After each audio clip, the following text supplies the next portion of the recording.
नमस्कार, मैं हूं आपके साथ अली मतर। अपना बिहार में बात सबसे पहले आंधी से आई तबाही की करते हैं। बिहार में आंधी तूफान से भारी नुकसान हुआ है। आम की फसल को भारी नुकसान पहुंचा है। आपको बता दें, बगहा में आम के कई पेड़ गिर गए हैं। वहीं लीची की फसल को भी भारी नुकसान पहुंचा है। किशनगंज में रवि की फसल को नुकसान पहुंचा है। तो कुल मिलाकर बिहार के कई जिलों में आंधी ने भारी तबाही मचाई है और नुकसान की तस्वीरें आपके सामने हैं। तस्वीरों में आप देख सकते हैं किस तरीके से बगहा में ये पेड़ गिर गए हैं। आम के कई पेड़ यहां पर गिरे हैं और जिसकी वजह से आम की फसल को, आम की पैदावार को बड़े पैमाने पर नुकसान हुआ है। वाल्मीकि नगर की तस्वीर भी हम आपको दिखा रहे हैं। फिलहाल दो तस्वीरें अपने टीवी स्क्रीन पर आप देख सकते हैं, बगहा और किशनगंज की। बगहा में आम के पेड़ गिर गए हैं, वहीं किशनगंज में रबी की फसल को भारी नुकसान पहुंचा है।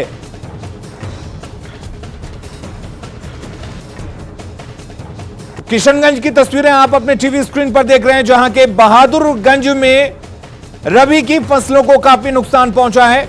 तेज आंधी की वजह से रबी की फसल को भारी नुकसान हुआ है। वहीं दिगल बैंक, टेढ़ागाछ में भी रबी की फसल को नुकसान पहुंचा है। इसके साथ ही कई घरों के छप्पर भी उड़ गए और इस आम के पेड़ को भी नुकसान पहुंचा है। लीची के पेड़ भी गिरे हैं कई जगह पर। तो कुल मिलाकर बिहार में आंधी ने भारी तबाही मचाई है।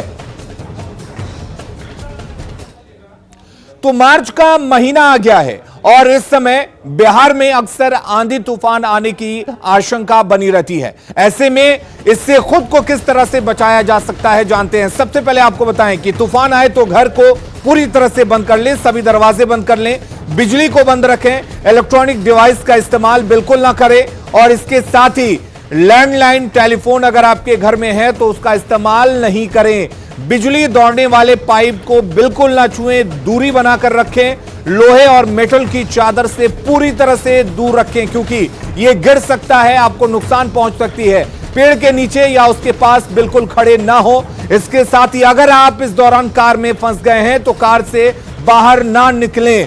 तूफान आने पर झील या नदी में हैं तो बाहर आ जाएं क्योंकि इससे आपको नुकसान पहुंच सकता है। और सबसे बड़ी बात कि अगर आप घर में हैं तो तमाम घर के दरवाजे, खिड़कियां बंद कर लें। अगली खबर का रुख करते हैं। यूपी के आगरा में दर्दनाक सड़क हादसा हुआ जिसमें 9 लोगों की मौत हो गई, वहीं 3 लोग जख्मी हो गए। हादसे में मारे गए लोगों में 8 बिहार के गया और 1 झारखंड के हंटरगंज के रहने वाले थे। बताया यह जा रहा है कि स्कॉर्पियो की तेज रफ्तार के कारण यह हादसा हुआ है। स्कॉर्पियो और ट्रक दोनों गाड़ियां विपरीत दिशा में जा रही थी। स्कॉर्पियो के हाईवे पर नियंत्रण खोकर डिवाइडर पार करके दूसरी तरफ आ जाने की वजह से यह दुर्घटना हुई। हादसे में 3 लोग जख्मी भी हैं जिन्हें इलाज के लिए अस्पताल भेज दिया गया है। आप स्कॉर्पियो के हालात देखकर अंदाजा लगा सकते हैं कि हादसा कितना भयंकर था और स्कॉर्पियो की रफ्तार का भी अंदाजा लगाया जा सकता है। स्कॉर्पियो और ट्रक की टक्कर आमने सामने से हुई है। दरअसल बताया जा रहा है कि स्कॉर्पियो काफी तेज रफ्तार से जा रहा था और इसी दौरान ड्राइवर नियंत्रण नहीं बना सका। स्कॉर्पियो डिवाइडर को तोड़ते हुए सड़क के दूसरी तरफ आ गया और वहीं दूसरी तरफ से एक ट्रक तेज रफ्तार में चला आ रहा था जिससे दोनों की आमने सामने की टक्कर हुई। आगरा में एक भीषण सड़क हादसा हुआ है जिसमें 9 लोगों की दर्दनाक मौत हुई है। ये हादसा आगरा के नेशनल हाईवे 2 पर हुआ है। जिस वक्त हम उसी नेशनल हाईवे 2 पर खड़े हैं, ठीक पीछे आप देख सकते हैं, ये कुछ तस्वीरें दिखाने की कोशिश कर रहे हैं जिसमें ये पता चल रहा है कि यहाँ भीषण हादसा हुआ था। ये हादसा कैसे हुआ था ये दिखाने की पुलिस की कोशिश करेंगे। ये जो आप लेन देख रहे हैं, इस तरफ स्कॉर्पियो कार जा रही थी और वही स्कॉर्पियो कार इस लेन से पार करके दूसरी तरफ आई, यानी कि स्कॉर्पियो कार बेकाबू हुई और सीधे ट्रक से जाकर हिट हो गई जिसमें 9 लोगों की मौत हुई है और 3 लोगों का इलाज अस्पताल में जारी है। हादसे के बाद तमाम आला अधिकारी मौके पर पहुंचे और जो लोग घायल हुए हैं उनको अस्पताल में भर्ती कराया गया है। 3 लोगों की हालत बेहद नाजुक बनी है। बताया जा रहा है गाड़ी झारखंड नंबर की है और सभी लोग बिहार के रहने वाले हैं। आरिफ खान, न्यूज़ 18, आगरा। अगली खबर का रुख करते हैं। अगली खबर मुजफ्फरपुर से है, जहां पर एक निजी हॉस्पिटल ने बकाया बिल के लिए एक शव को बंधक बना लिया है। मामला अय्यापुर थाना क्षेत्र के बुद्धा हॉस्पिटल का है। जानकारी के मुताबिक राजेश मांझी नामक युवक सड़क हादसे में गंभीर रूप से घायल हो गया था, जिसे एसकेएमसीएच में भर्ती कराया गया था, जहां से निजी अस्पताल के दलालों ने परिजनों को बहला फुसला कर घायल को बुद्धा हॉस्पिटल में भर्ती करा दिया। परिजनों ने अस्पताल में 33,000 रुपए जमा करवाकर इलाज शुरू करवाया, लेकिन इलाज के दौरान राजेश की मौत हो गई। अब अस्पताल परिजनों से 50,000 की डिमांड कर रहा है। रुपये नहीं देने पर अस्पताल ने शव को बंधक बना लिया है। परिजन जब अय्यापुर थाना पहुंचे तो वहां पुलिस ने भी उनका केस नहीं लिया। मर गया तो फिर गए हैं घर परिवार वाले से मिले हैं तो पता चला कि वहाँ 33,000 रुपया के आसपास में जमा किए हुए हैं, और अभी हॉस्पिटल के द्वारा बोला जा रहा है कि फिर से पैसा 50,000 रुपया के आसपास में जमा करो तो जो है तुमको हम लाश को देंगे, नहीं तो नहीं देंगे। और सवाल उठता है कि क्या अस्पताल को शव बंधक बनाने का अधिकार है? ये अधिकार अस्पताल को आखिर किसने दिया? अस्पताल पर कार्रवाई क्यों नहीं हो रही है? क्यों पुलिस ने मामला दर्ज नहीं किया? जब परिजन पुलिस के पास पहुंचे तो आखिर पुलिस ने मामला दर्ज क्यों नहीं किया? उनके तमाम बातों को पुलिस ने अनसुना क्यों कर दिया? पुलिस आखिर अस्पताल जाकर पूरे मामले की जांच क्यों नहीं कर रही है? तमाम ऐसे सवाल हैं जो न्यूज़ 18 उठा रहा है। तो बुद्धा अस्पताल से भी ये सवाल उठ रहे हैं, साथ ही मुजफ्फरपुर पुलिस से ये सवाल उठ रहे हैं। आप अंदाजा लगा सकते हैं कि कितने संवेदनहीन हो चुके हैं। और सुधीर हमारे साथ जुड़े हुए इस खबर पर ज्यादा जानकारी के साथ। सुधीर, ये तो तय है कि अस्पताल लगातार प्रोफेशनल्स होते जा रहे हैं, व्यावसायिक होते जा रहे हैं और उनको किसी भी हालत में पैसे कमाने हैं, लेकिन सवाल यह भी है कि क्या पुलिस को परिजनों की गुहार नहीं सुननी चाहिए थी? क्या पुलिस को मामले की जांच नहीं करनी चाहिए थी? जी बिल्कुल, ये अस्पताल प्रोफेशनल नहीं है बल्कि अस्पताल क्रूर हो गए हैं। जिस तरीके का सिचुएशन हो गया है, एसकेएमसीएच के आसपास 1 दर्जन से ज्यादा छोटे छोटे अस्पताल खुल गए और उनका मुख्य काम है कि वहां अपने एजेंट रखते हैं और एजेंट से पेशेंट वहां से डाइवर्ट करके वो अपने यहाँ ले जाते हैं। कल वाले मामले की सबसे बड़ी बात मैं बताऊं कि जिन लोगों ने 50,000 रुपए का बिल दिया था वो लास्ट में मात्र 4,000 रुपए में मान गए। उन्होंने कहा कि जो है वही दे दो, और फिर परिजनों के पास 4,000 रुपए थे, 4,000 रुपए उन्होंने दिए और डेड बॉडी उनको रिलीज करके दे दिया गया। तो कितना बड़ा घपला था, ये इन चीजों को जरा देख लिया जाए।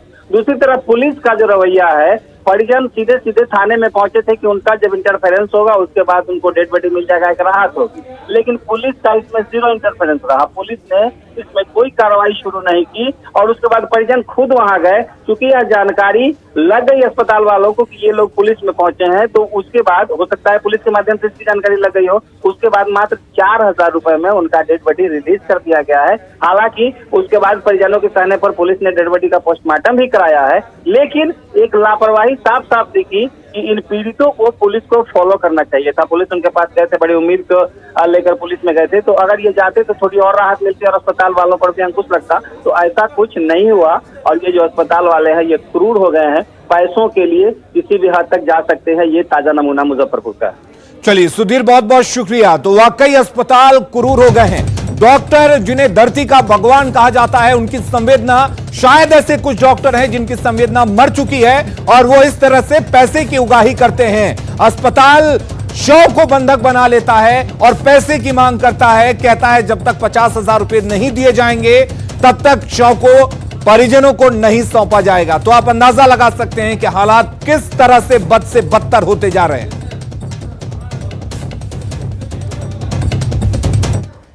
और अब बात बालू के अवैध खनन की करते हैं। नालंदा जिले के सिलाव, नालंदा, गुरियक समेत तो कई इलाकों में बालू का अवैध खनन हो रहा है।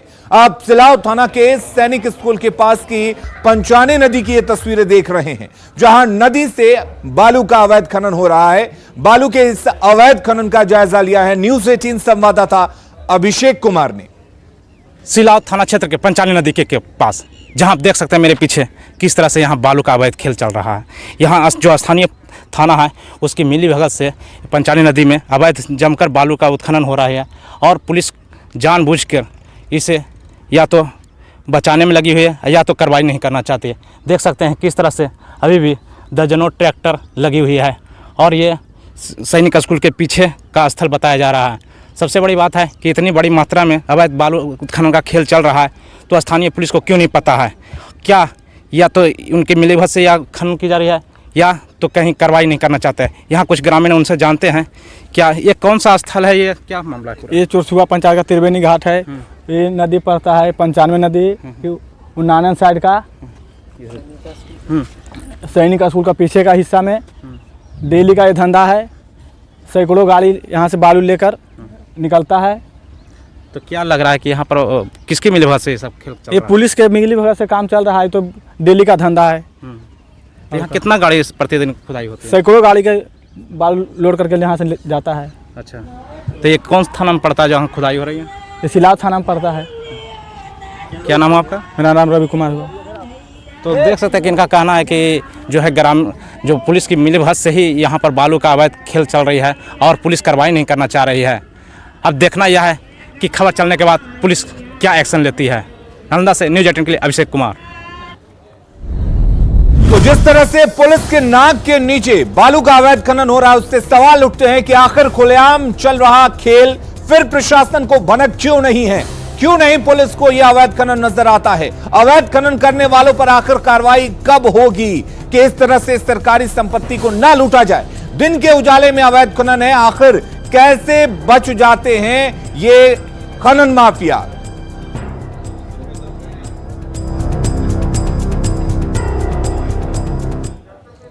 अगली खबर का रुख करते हैं। सीतामढ़ी जिले में कोरोना काल के दौरान भेजे गए चना में बंदर बांट की बात सामने आ रही है। सरकारी आंकड़ों के मुताबिक सीतामढ़ी जिले के लोगों के बीच बांटने के लिए करीब 48,586 क्विंटल चना भेजा गया। इसमें से करीब 46,199 क्विंटल चना लोगों के बीच बांट दिया गया और उसके बाद करीब 2,388 क्विंटल चना आईसीडीएस को दे दिया गया। अब पीडीएस की ओर से बचे चने को आंगनबाड़ी को वितरित किया जा रहा है। मतलब अप्रैल से स्टार्ट हुआ, नवंबर तक मिला हुआ था। ठीक, उसके बाद हम बांटे और जो स्टॉक बचा हुआ था ना, ब्लॉक से चिट्ठी आया, आंगनबाड़ी को देना था, आंगनबाड़ी को रिसीव करवा दिया। लॉकडाउन के दौरान केंद्र सरकार के द्वारा गरीब लोगों के बीच वितरण करने के लिए कई तरह की योजनाएं अनाजों को लेकर चलाया गया था। मैं इस वक्त खड़ा हूं सीतामढ़ी के डुमरा प्रखंड के आंगनबाड़ी केंद्र संख्या 232 पर। हालात ये था कि लॉकडाउन के द्वारा आम लोगों के बीच वितरण करने के लिए केंद्र सरकार के द्वारा एक योजना शुरू की गई थी जिसमें चना लोगों को मुहैया कराना था, लेकिन यह चना जन वितरण प्रणाली के विक्रेताओं द्वारा लोगों के बीच वितरित नहीं किया गया। और हालात यह है कि इस मामले को लेकर जब सरकार गंभीर हुई तो आईसीडीएस के जो आंगनबाड़ी केंद्र है उसको इन चना का वितरण करने के लिए कहा गया है और यह भी कहा गया, निर्देश दिया गया है कि यह चना का दाल पोषक क्षेत्रों में जो गर्भवती महिलाएं हैं उनको दे दिया जाए। कहा गया है कि बांटने के लिए। बांटने के लिए किसको बांटने के लिए? लाभार्थी सबको, गर्भवती महिला है जो पोषक क्षेत्र के लाभार्थी है उन लोगों को मिला। कितना चना मिला आपको? 1 कुंटल। राकेश रंजन, न्यूज़ 18 सीतामढ़ी। और इधर उद्योग मंत्री का पद प्रभार संभालने के बाद पहली बार उद्योग मंत्री शाहनवाज हुसैन ने कारोबारियों के साथ संवाद किया। उन्होंने बिहार में उद्योग को बढ़ावा देने का हर संभव भरोसा दिया। चैंबर ऑफ कॉमर्स सभागार में देश भर के कारोबारी मौजूद थे, जहां सभी ने अपना अपना वक्तव्य भी दिया। कारोबारियों ने जहां बियाडा के अधिकारियों के रवैये को बदलने और बैंकों से लोन प्रक्रिया आसान करने की मांग की। स्मारक पत्र में दिया हमने न्यू इथेनॉल पॉलिसी पर पूरा उनके सामने विजय जी ने प्रेजेंटेशन किया और जल्द ही न्यू इथेनॉल पॉलिसी आने वाली है। उसमें जो चीज़ आने वाली है उसको बिना कैबिनेट अप्रूवल के मैं यहाँ बताने की स्थिति में नहीं हूँ, लेकिन जो हमारे मीडिया के साथी बैठे हैं उनसे मैं कहता हूँ कि बिहार इथेनॉल पॉलिसी बनाने वाला, सिर्फ इथेनॉल के लिए अलग से पॉलिसी बनाने वाला पहला राज्य बनने वाला है और उसमें बहुत से इन्वेस्टर आने लगे। चलिए अब बात करते हैं महाशिवरात्रि पर भोले की भक्ति की।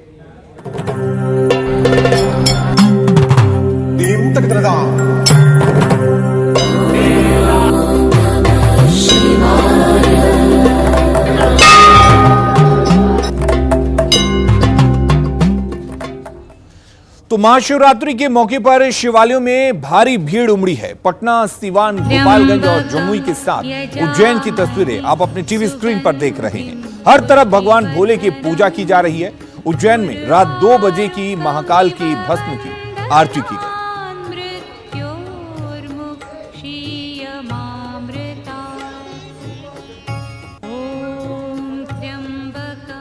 और वहीं मुजफ्फरपुर के बाबा गरीबनाथ धाम में शिव भक्तों का तांता लगा हुआ है।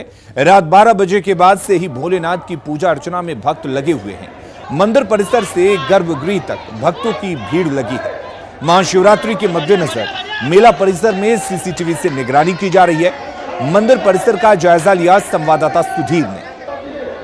महाशिवरात्रि के मौके पर मुजफ्फरपुर के बाबा गरीबनाथ धाम में देखिए आस्था का जनसैलाब उमड़ पड़ा है। कहा जाता है कि कोरोना का खतरा है, लेकिन किस तरीके से कोरोना पर आस्था भारी है कि ये बिल्कुल श्रावण माह का नज़ारा आज यहाँ देखा जा रहा है। जितनी बड़ी तादाद पुरुषों की, उतनी ही बड़ी तादाद महिलाओं की, और इसे संभालने के लिए ये सेवा दल के सदस्य लगाए गए हैं। तो बिल्कुल श्रावणी मेले जैसा नज़ारा यहाँ देख रहे हैं। दूसरी तरफ भी हम देखेंगे, मंदिर के दूसरी तरफ जो निकास द्वार है वहाँ भी हालात ऐसे ही हैं।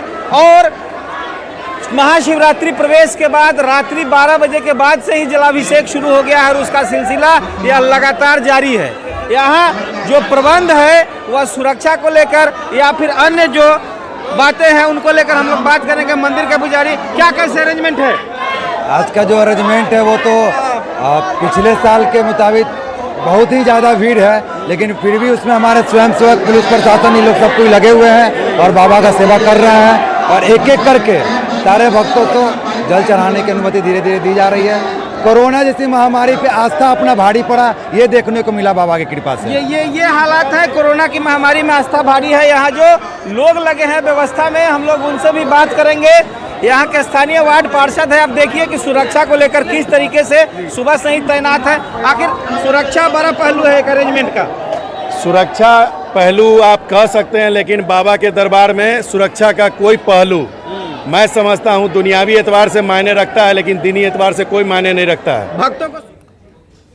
और महाशिवरात्रि के मौके पर भागलपुर के शिव मंदिरों में भक्तों की भारी भीड़ उमड़ रही है। भगवान शिव को जलार्पण करने के साथ ही श्रद्धालु भगवान की पूजा अर्चना कर रहे हैं। पूजा को लेकर मंदिरों में महिलाओं का उत्साह देखते ही बनता है। महाशिवरात्रि को लेकर प्रशासन ने सुरक्षा के पुख्ता इंतजाम किए हैं। मंदिर का जायजा लिया हमारी संवाददाता आशीष रंजन ने। हम अभी खड़े हैं बाबा विदेश्वर नाथ महादेव मंदिर में, जो भागलपुर में स्थित है। और आज महाशिवरात्रि के अवसर पर आप देख सकते हैं कि भक्तों की भीड़ जो है हजारों की संख्या में यहाँ पर भीड़ आई हुई है। और सभी जो है बाबा को जल अर्पण कर रहे हैं और पूजा अर्चना कर रहे हैं। पर आइए हम जानते हैं कुछ लोगों से, आज पूजा करने आए हैं, क्या मांग रहे हैं बाबा से? पिछले बार नहीं कर पाए। कुछ नहीं, भक्ति भाव से पूजा करने आए हैं। मांगना कुछ नहीं है, जो दे दो। बार नहीं कर पाए थे, इस बार कर रहे हैं। हर साल कर रहे हैं। पूजा करने आए हैं, क्या मांग रहे हैं महाशिवरात्रि के अवसर पर? बस मन्नत मांग रहे हैं, अपने मन में है वो पूरा भगवान कर दे भोलेनाथ। आप आए पूजा करने के लिए, क्या बाबा से मांग रहे हैं? किस चीज को लेकर आए? बाबा से यही भोलेनाथ से मांग रहे हैं कि सबको आशीर्वाद दे, और क्या। यहाँ पर लोग काफी संख्या में हैं, सुरक्षा के पूरे व्यवस्था किया गया है यहाँ पर। और जो लोग हैं वो काफी देर से लाइन में लगे हुए हैं और अपने बारी के आने का इंतजार कर रहे हैं। बाबा, इस बार जो पूजा हो रही है किस स्थिति में हो रही है और कितना इसमें महत्व है? आज इतना अच्छा योग में बहुत दिनों के बाद ये शिवरात्रि का पर्व आज हम लोग हर्षोल्लास के साथ मना रहे हैं। लोग जो है अपनी पूजा आराधना में लगे हुए हैं और महाशिवरात्रि से भगवान से जो है आशीर्वाद और घर में सुख शांति की मांग रख रहे हैं और पूजा अर्चना में लगे हुए हैं। आशीष रंजन, न्यूज़ 18 भागलपुर। और सोनपुर के बाबा हरिहरनाथ मंदिर में श्रद्धालुओं की जबरदस्त भीड़ है। महादेव का जलाभिषेक करने के लिए दूर दराज से भोले के भक्त यहां पहुंच रहे हैं। सहयोगी राजीव मोहन मंदिर परिसर का हाल बता रहे हैं। महाशिवरात्रि के अवसर पर सोनपुर के बाबा हरिहरनाथ मंदिर में श्रद्धालुओं का जैन सैलाब उमड़ पड़ा है। हम तस्वीरों के जरिए दिखाने का प्रयास करते हैं। आप देखिए ये किस तरह से लोगों की लंबी कतारें हैं जो जलाभिषेक करने के लिए बाबा हरिहरनाथ मंदिर आतिफ है।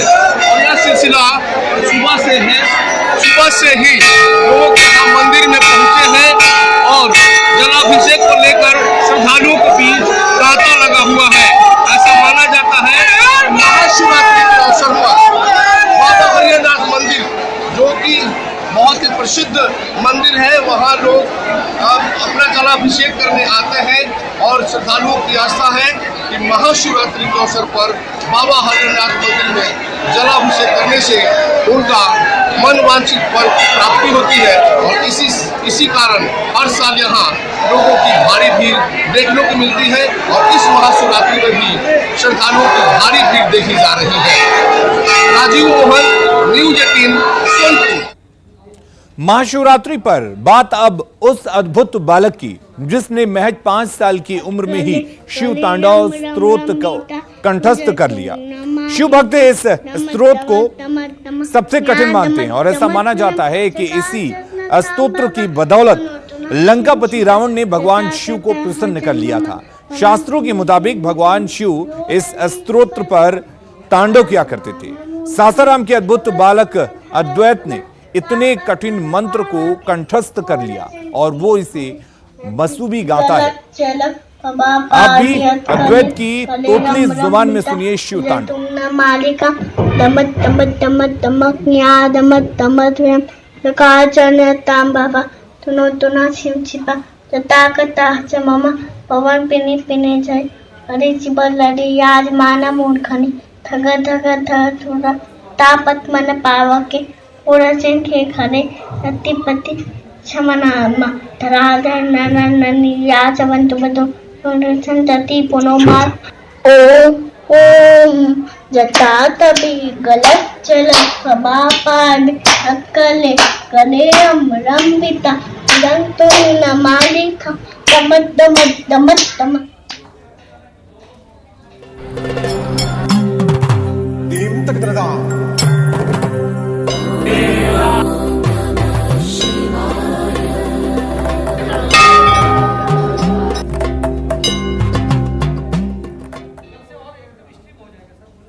और अपना बिहार के इस बुलेटिन में फिलहाल के लिए इतना ही। आगे देखिए झारखंड की खबरें जोहार झारखंड में।